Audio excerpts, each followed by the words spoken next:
Ratings, one and all.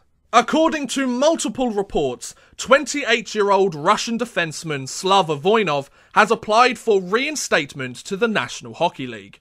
This application comes after Voinov was suspended indefinitely by the league in October 2014 due to a domestic violence charge. NHL Deputy Commissioner Bill Daly confirmed this news ahead of Thursday's NHL Global Series game between the Florida Panthers and the Winnipeg Jets in Finland. Whilst there is no timetable for Voinov's return, and a process of an intense factual investigation needs to take place before any further steps are taken, this news has divided opinions in the hockey world. So that begs the question, should Voinov stay away from the NHL, or should he be reinstated? For those that think he should stay away from the league, the biggest and most important argument is of course his domestic violence charge, to which Voinov pleaded no contest. This means that whilst Voinov technically didn't plead guilty, he was given the same sentence as a guilty plea. It's kind of like saying, I didn't do it, but I accept whatever punishment you wish to give me. To remind you of what happened in that incident, a probation report of the incident stated that Voinov had choked, pushed and kicked his wife, Marta Varlamova, during a dispute in the couple's home following a Halloween party. Voinov was sentenced to 90 days in prison, of which he served nearly 2 months, in a $100 a day detention centre. Voinov was also ordered to take part in a 52-week domestic violence prevention programme and work 8 hours of community service.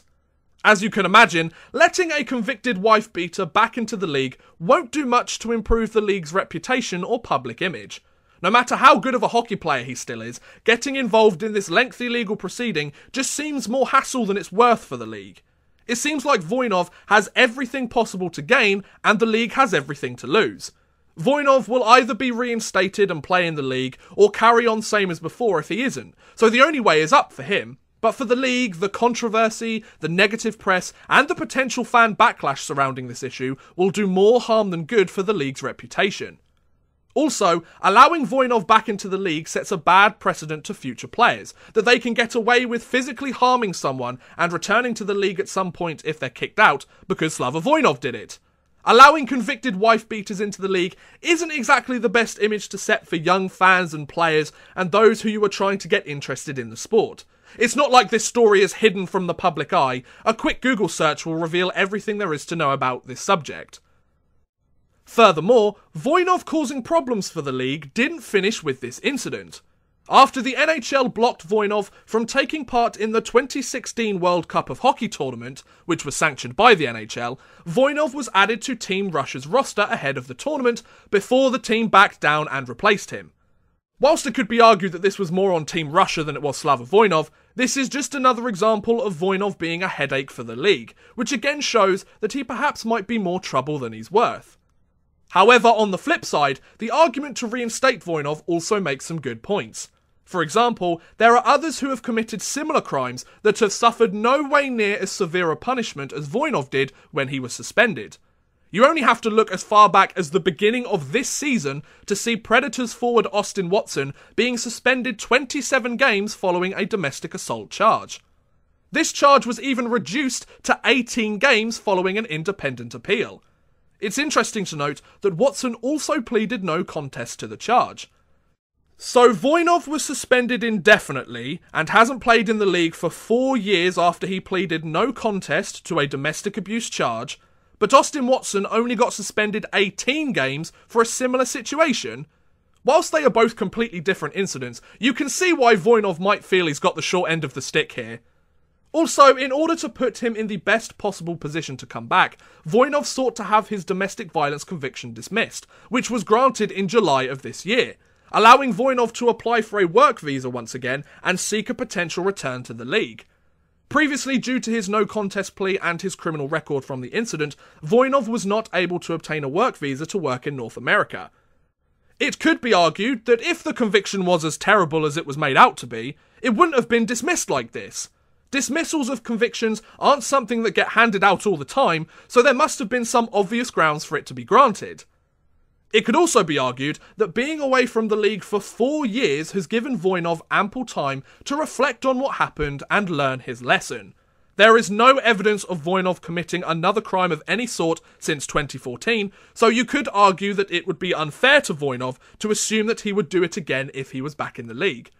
It could also be argued that everybody makes mistakes, and whilst most people's mistakes aren't as serious as committing domestic violence, that doesn't mean people can't change or don't deserve a second chance.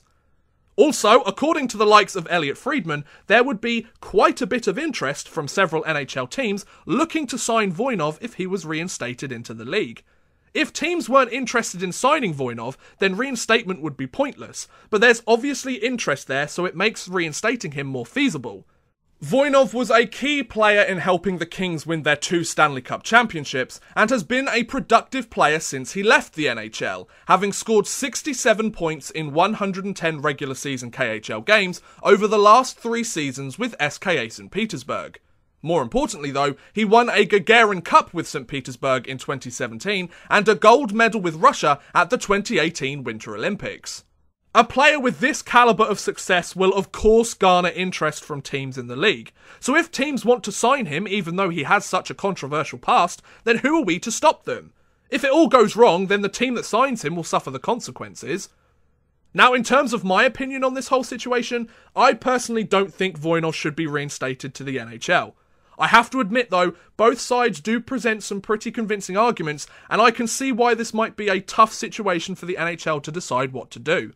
However, whilst I can see the argument that he has served his sentence having been away from the league for 4 years, and he has taken the steps to have his conviction dismissed, I think allowing a known and previously convicted wife-beater back into the NHL sets a bad precedent moving forwards. That players can get away with some awful crimes just because they're great hockey players, and because somebody else got away with it too.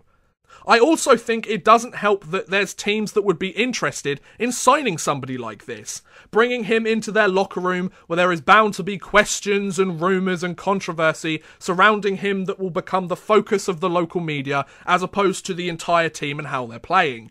How business and success driven some of these franchises are that they would sign a previously convicted wife-beater is actually more worrying to me than Voinov wanting to come back and play.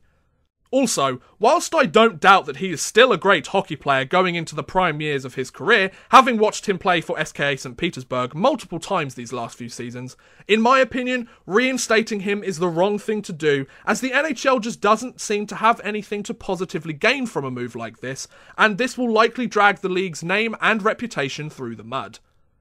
And there you go! What do you think about the Voinov situation? Whether you agree or disagree, let me know your thoughts in the comments below. I'd love to hear what you guys think. But thank you very much for watching, guys. I hope you have enjoyed. Please feel free to like, subscribe, share, or watch some of my other videos. Thank you very much for watching, and goodbye!